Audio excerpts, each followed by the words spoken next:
بسم الله الرحمن الرحيم. اللهم هذا شهر رمضان الذي أنزلت فيه القرآن هدى للناس وبينات من الهدى والفرقان. اعوذ باللہ من الشیطان الرجیم. بسم اللہ الرحمن الرحیم. اللہم انا نرغب الیک فی دولت کریمہ تعز بها الاسلام واہلہ وتذل بها النفاق واہلہ وصلی اللہ علی محمد وآلہ الطاہرین. بسم اللہ الرحمن الرحیم. اللہم اجعلنی فیہ من المستغفرین واجعلنی فیہ من عبادک الصالحین القانتین واجعلنی فیہ من اولیائک المقربین برأفتک یا ارحم الراحمین. ماہ مبارک رمضان، پروردگار عالم یہ گھڑیاں، یہ لمحات، یہ ادائیں اور یہ پروردگار عالم کی رحمتوں کی چھائیں تمام مومنین اور مومنات پر اللہ سلامت رکھے اور یہ گھڑیاں مبارک فرمائے. آج ماہ مبارک رمضان کی 5ویں دعا کہ وہ ایک ایسا عظیم تعلیماتی پیکیج کہ جو حضور سرور دو جہاں صلی اللہ علیہ وآلہ وسلم نے اصلاح بندگان کے لیے، اللہ کے بندوں کی تربیت اور اصلاح اور تہذیب کے لیے جو پیکیج عنایت فرمایا، آج اس سلسلے کی 5ویں گفتگو اور 5ویں دعا کے سلسلے میں ہے.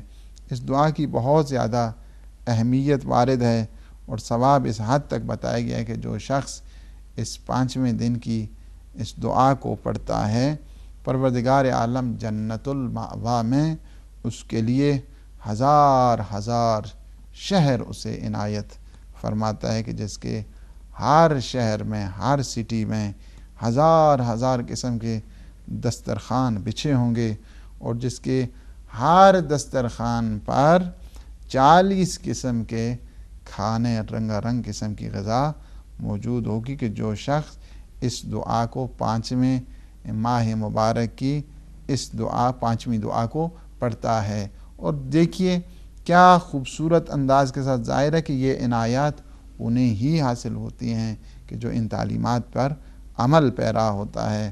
فرماتے ہیں کہ اللہم اجعلنی فیہ من المستغفرین.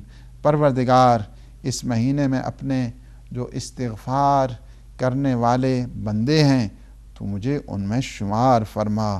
وجعلنی فیہ من عبادک الصالحین القانتین. اور مجھے اپنے صالح اور اطاعت گزار جو بندے ہیں تو مجھے ان میں سے قرار دے. وجعلنی فیہ من اولیائک المقربین. اور پروردگار مجھے اپنے مقرب جو اولیاء خدا ہیں تو مجھے ان میں سے قرار دے. وجعلنی فیہ من اولیائک المقربین برأفتک، اپنے لطف اور کرم سے، یا ارحم الراحمین، اے سب سے زیادہ رحم کرنے والے پروردگار. تو آپ نے اس دعا کی اہمیت کے سلسلے میں بھی دیکھا، اس کی فضیلت کے سلسلے میں بھی دیکھا.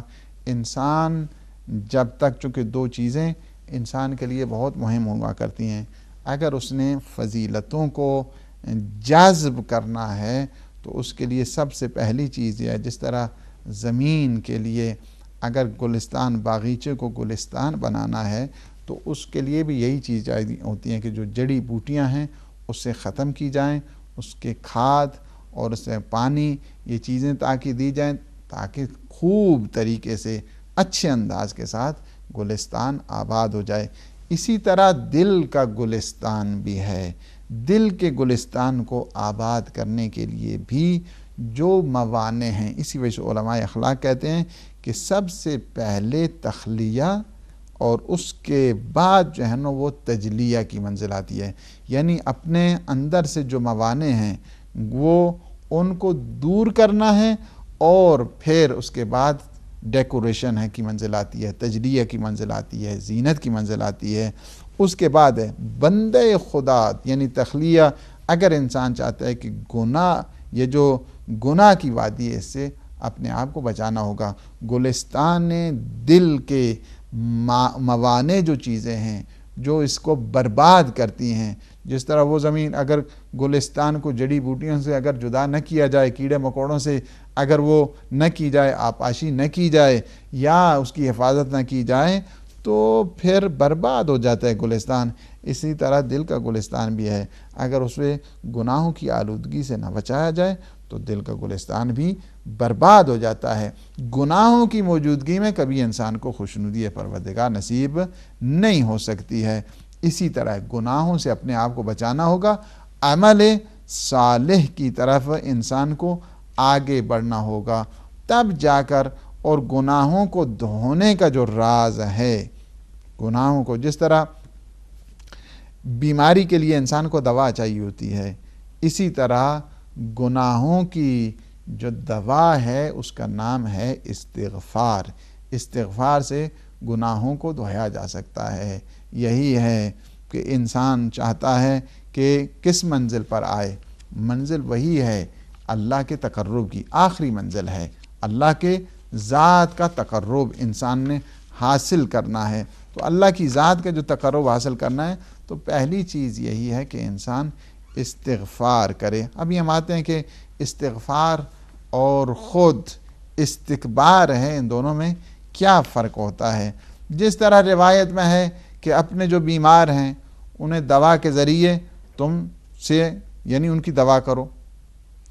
اب بیماروں کو کس طرح جو ہے نا دوائی ان کی کیا ہے، بیماروں کی دوائی کے لیے فرمایا کہ تم صدقہ دیا کرو، صدقہ دینے سے جو ہے نا وہ بیماریاں ٹلتی۔ اسی طرح شدائد اور مصائب آ گئے ہیں تو ان کے لیے فرمایا کہ تم دعا کیا کرو۔ اور اگر گناہوں سے بچنا ہے، گناہوں کی جو اس سے آلودگی سے انسان نے محفوظ رہنا ہے، تو اس کے لیے فرمایا کہ تم استغفار کرو۔ استغفار کرنے کے کئی ٹائم ہوتے ہیں، اور ہر ٹائم میں انسان کیا کرتا ہے، جو مختلف ٹائمنگ ہیں استغفار کی جو صلاحیت ہے وہ انسان کے لیے بڑھ جایا کرتی ہے۔ کئی قسم کی اپرچونٹی استغفار کی اگر کسی کو مل جاتی ہے تو اللہ کے مقرب بندوں میں شمار ہوتا ہے، اس وجہ سے کہ استغفار ایک بہت بڑی علیین کی منزل ہے، ہر ایک کو اللہ پاک یہ نصیب نہیں کرتا ہے۔ اور کیا ٹائمنگ ہے استغفار کی، کہتے ہیں 5 ٹائم جو ہے نا وہ بہت مہم ہیں استغفار کے لیے۔ ایک صبح کا ٹائم ہے کہ جب انسان استغفر اللہ کرتا ہے، استغفر اللہ ربی واتوب الیہ، استغفر اللہ ربی واتوب الیہ۔ صبح کا ٹائم بہت مہم ہے۔ اس میں جب انسان استغفار کرتا ہے تو کیا ہوتا ہے، 70,000 گناہ اللہ پاک اس کے معاف کر دیتا ہے، جو صبح کے وقت 70 مرتبہ استغفار کرتا ہے۔ دوسرا ٹائم ہے کہ نماز کے بعد ہے، نماز کے بعد جو 3 مرتبہ استغفار کرتا ہے، استغفر اللہ الذی لا الہ الا ہو الحی القیوم ذو الجلال والاکرام واتوب الیہ، کہ یعنی استغفار کر رہا ہے بندے خدا 3 مرتبہ نماز کے بعد کہ میں توبہ کرتا ہوں، اس پروردگار کے حضور میں آیا ہوں کہ جس کے علاوہ کوئی معبود نہیں ہے، وہ حی بھی ہے، وہ قیوم بھی ہے، ساری دنیا اسی کی قدرت کاملہ سے کھڑی ہے، اور وہ صاحب جلال ہے، صاحب اکرام ہے، اور میں اس کی طرف رجوع کر رہا ہوں۔ جو شخص نماز کے بعد 3 مرتبہ پڑھتا ہے، اگر اللہ پاک اس کے سارے گناہوں کو معاف کر دیتا ہے، اگرچہ وہ جتنے بھی زیادہ ہوں۔ اور تیسرا ہے کہ سونے سے پہلے استغفار کرنا ہے، استغفر اللہ الذی لا الہ الا ہو الحی القیوم الرحمن الرحیم ذو الجلال والاکرام واتوب الیہ۔ جو شخص سونے سے پہلے یہ استغفار کرتا ہے، حدیث جو معتبر ہے اس میں وارد ہے کہ اللہ پاک اس کے گناہوں کو معاف کر دیتا ہے، اگرچہ وہ گناہ ریت کے ذروں کے برابر اور آسمان کے تاروں کے برابر ہوں۔ آسمان کے جتنے ستارے ہیں اس کے برابر کیوں نہ، اللہ پاک اس کو معاف کر دیتا ہے۔ تو یہ ہے کہ انسان آئے استغفار کی منزل پر۔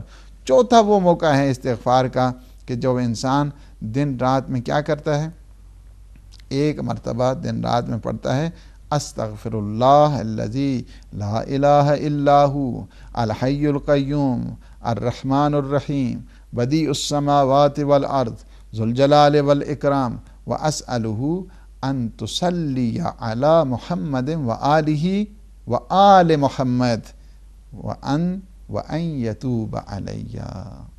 یعنی یہ جب انسان پڑھتا ہے تو اللہ پاک یہ استغفار کا وہ طریقہ ہے کہ جب انسان دن رات میں ایک دفعہ پڑھ دے، اللہ پاک 40 جو گناہ کبیرہ تک بھی انسان کے ہوں تو اسے بھی معاف کر دیتا ہے۔ تو یہ ہے پانچواں، یہ ہے کہ نماز کے جب تیسری رکعت ہو، مثلا نماز میں 3 ایسے مقامات ہیں، ایک تو تیسری رکعت کے بعد ہے، اور ایک تکبیرۃ الاحرام سے پہلے کہے استغفر اللہ ربی واتوب الیہ، اور سجدتین کے درمیان ایک سجدے کو کیا اور اٹھے، اس کے بعد کہتا ہے استغفر اللہ ربی واتوب الیہ۔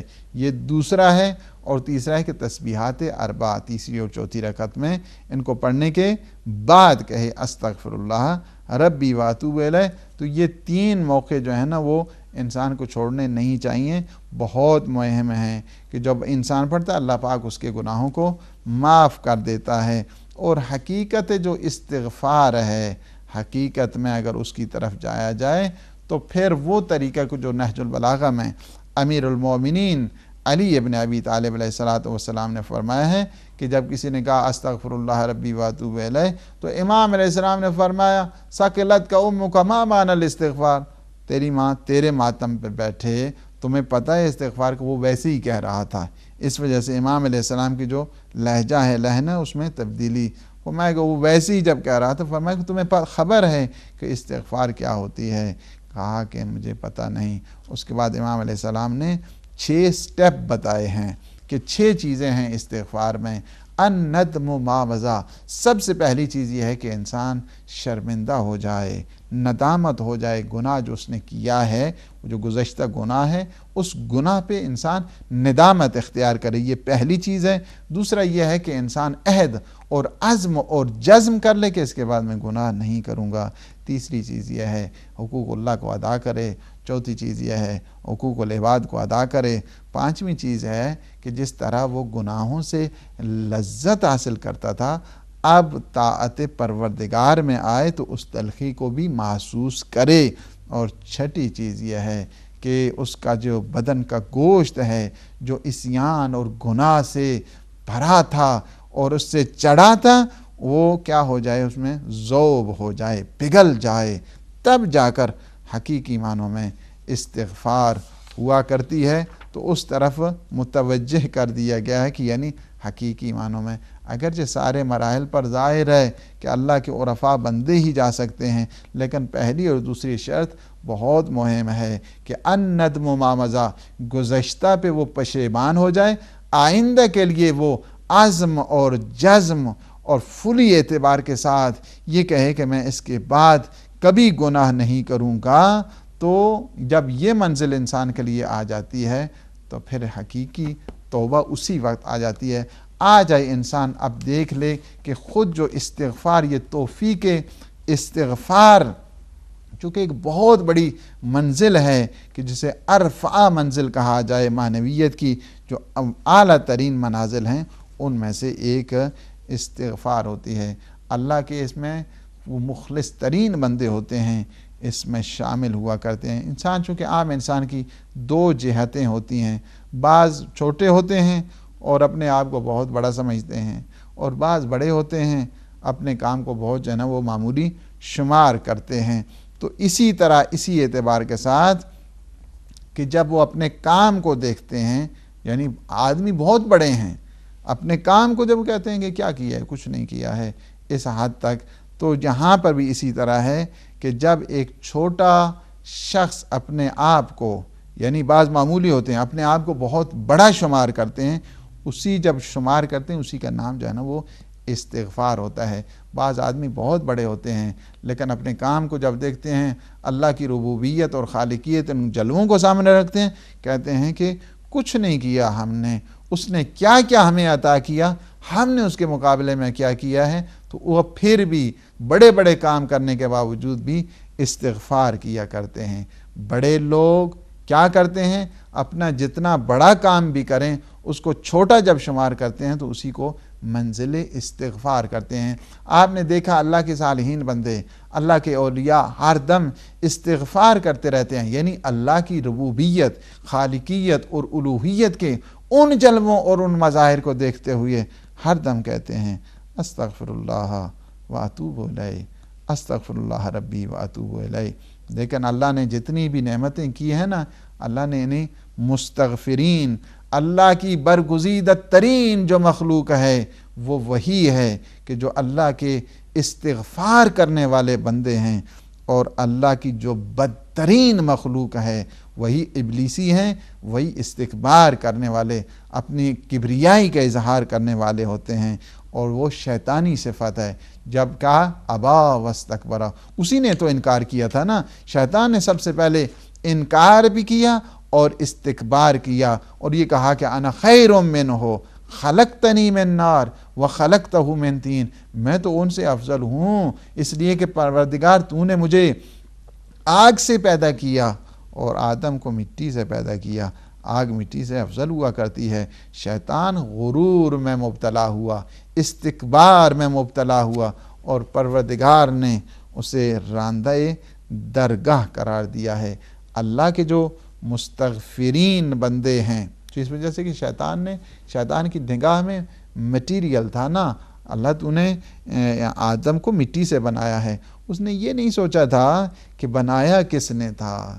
اگر اس چیز کو توجہ کرتا کہ نسبت کس کی طرف جا رہی ہے، تکبر کیا اس نے، غرور کیا، استکبار کیا۔ اللہ کے بندے وہ ہیں جب بھی کوئی نعمت آتی ہے استغفار، دعا کرتے ہیں، نعمت پہ شکر کرتے ہیں اور استغفار کرتے ہیں، اور ان نسبتوں کا بھی بھرم رکھتے ہیں۔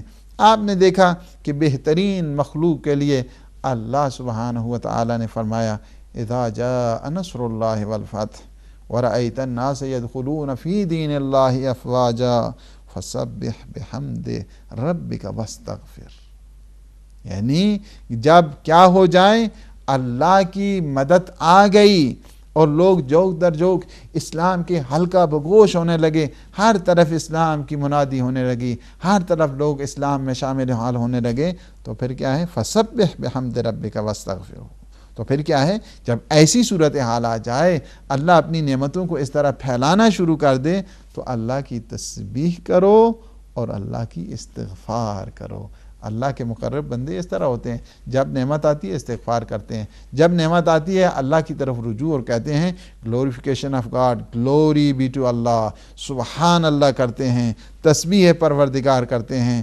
تو اسی وجہ سے ہے استغفار سے منزلیں آسان ہو جاتی ہیں، استغفار سے انسان تقرب الہی، خوشنودی پروردگار حاصل کرتا ہے۔ اسی وجہ سے پیغمبر اسلام صلی اللہ علیہ وآلہ وسلم فرماتے ہیں خیر الدعاء الاستغفار، بہترین دعا کیا ہے؟ استغفار ہے۔ استغفر اللہ واتوب الیہ، استغفر اللہ ربی واتوب الیہ، خیر العبادت الاستغفار، بہترین عبادت دنیا میں اگر کوئی ہے تو وہ کیا ہے؟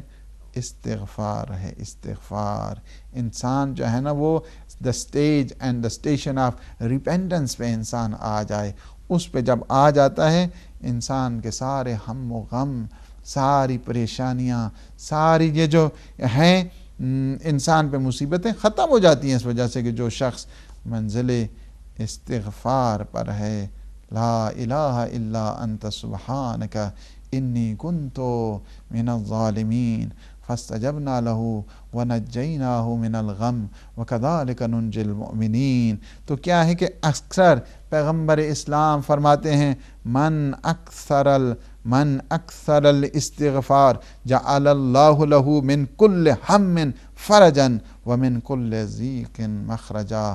جو شخص منزل استغفار پہ آتا ہے، زیادہ سے زیادہ استغفار کرتا ہے، خداوند عالم اس کے ہر غم کو آسان بنا دیتا ہے، ہر تنگی میں گشائش اسے نصیب کرتا ہے۔ تنگی آ جائے استغفار کیا کرو، غم آ جائے استغفار کیا کرو، نعمت آ جائے استغفار کیا جاؤ، اللہ ظاہری نعمت عطا کرے استغفار ہے، تسبیح پروردگار ہے، باطنی نعمت آ جائے استغفار ہے، مال دے، علم دے، تقوی دے، توفیق دے، ہر منزل پر بندہ خدا استغفار کی منزل پر ہوتا ہے۔ یہ دنیا والے جو دنیا کو چاہنے والے وہ استکبار کی منزل پر ہیں، اللہ والے ہمیشہ یعنی کیا ہے، استغفار کی منزل پر ہوا کرتے ہیں۔ دنیا والے ہیں کہ جو استکبار کی منزل پر ہوتے ہیں۔ اور امام علی علیہ السلام فرماتے ہیں الاستغفار یزید فی الرزق، کہ استغفار کرنے سے کیا ہوتا ہے، رزق اور روزی میں انسان کے اضافہ ہو جاتا ہے، رزق زیادہ ہو جاتا ہے۔ اسی وجہ سے امام حسن مجتبیٰ علیہ السلام کے پاس ایک شخص آیا، کہا اولاد نہیں ہے، فرمایا استغفار کیا کرو، استغفار کیا کرو۔ استغفار کر رہا ہے، ہر سال اللہ اسے بیٹا عطا کر رہا ہے۔ اسی وجہ سے فرمایا استغفروا ربکم انہ کان غفارا، تم استغفار کیا کرو، تمہارا رب بہت بخشنے والا ہے، تمہیں بیٹے دے گا، تمہیں اولاد دے گا، تمہیں مال دے گا، تمہیں جنات دے گا، تمہیں گلستان دے گا، تمہارے گھروں کو آباد کرے گا۔ یہ اللہ کا وعدہ ہے۔ استغفار کا مطلب یہ نہیں ہوتا ہے کہ گناہ کیا ہے تو استغفار ہے۔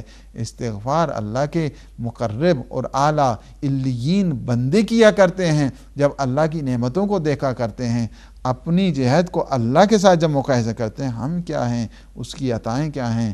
استغفر اللہ ربی و اتوب الیہ۔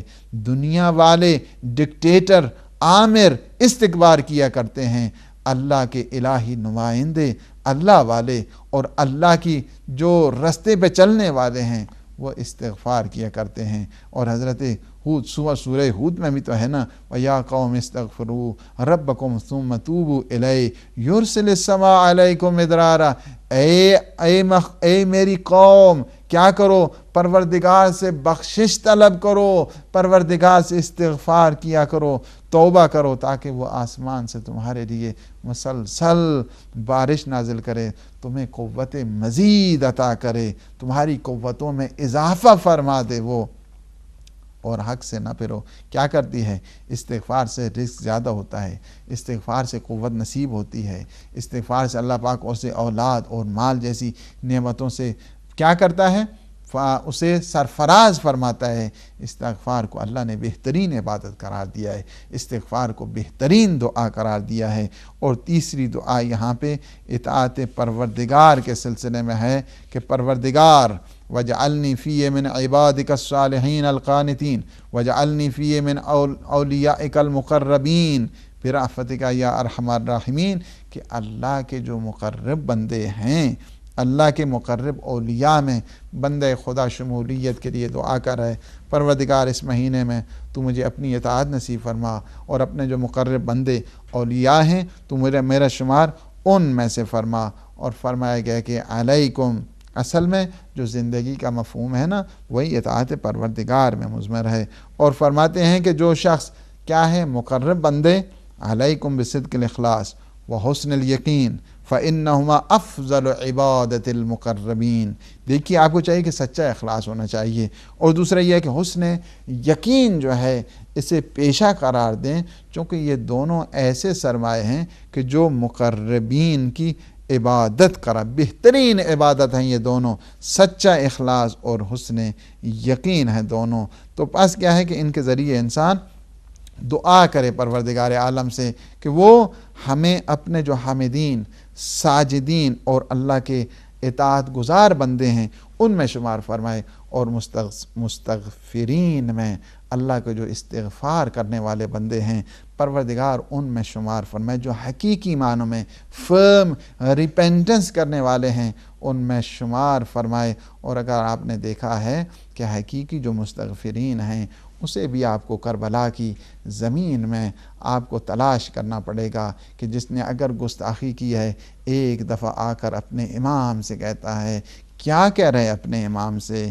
کہ مجھ سے گستاخی ہو گئی ہے، مجھ سے جسارت ہو گئی ہے، حالی من توبہ، کیا اس گستاخ کے لیے بھی کوئی توبہ کی گنجائش ہے؟ ہاں یا اللہ، ہم ماہ مبارک میں ہیں، ہم حور بن کے جائیں گے، ہمارے تو خطاؤں کو معاف فرما، ہمیں ان مستغفرین کہ جو اللہ کے مناجات کرنے والے بندے ہیں تو ہمارا شمار ان میں سے فرما۔